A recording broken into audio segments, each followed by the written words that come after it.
Welcome students. हम CPU scheduling algorithm जब पढ़ ली उसके बाद हम पढ़ेंगे अब नया टॉपिक जिसका नाम है एल्गोरिथम इवैल्यूएशन।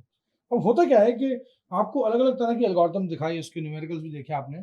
सब में क्या हो रहा है कि कुछ ना कुछ कोई एल्गोरिथम कभी अच्छी है, कोई एल्गोरिथम कभी अच्छी है। तो सबसे पहले ज़रूरी क्या है कि हमें शेड्यूलिंग एल्गोरिथम लेनी कौन सी चाहिए।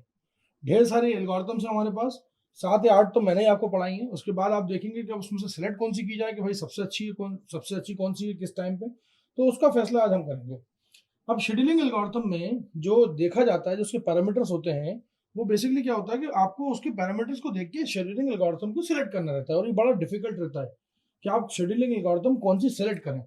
तो सबसे पहला जो चैलेंज आता है हमारे पास वो ये आता है कि प्रॉब्लम कैसे डिफाइंड है और उसको हम कैसे कौन सी एल्गोरिथम उसमें सेलेक्ट की जाए।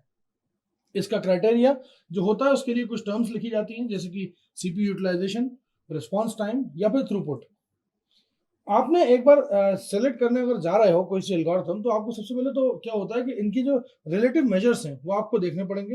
रिलेटिव मेजर्स मतलब ये कि कभी कभी सीपीयू यूटिलाइजेशन और थ्रूपुट और रिस्पांस टाइम इन सबको आपस में तालमेल इनकी बिठानी पड़ती है कि कौन सा। ऐसा ना हो कि किसी एक पैरामीटर के आप पीछे पड़े तो वो पैरामीटर तो ठीक होगा लेकिन बाकी दो की जो है वो अच्छे नहीं आए पैरामीटर। ठीक है, तो यहाँ पे आपके कई सारे मेजर्स हैं जिन मेजर्स के आधार पे आप क्या करते हैं कि इन चीज़ों का फैसला करते हैं।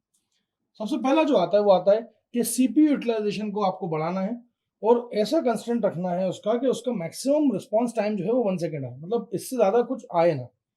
1 सेकेंड से जो है हम सबसे जितना भी मैक्सिमम टाइम रखेंगे, मतलब जो भी मैक्सिमाइजेशन होगा सीपीयू यूटिलाइजेशन का वो 1 सेकेंड से अंदर हो।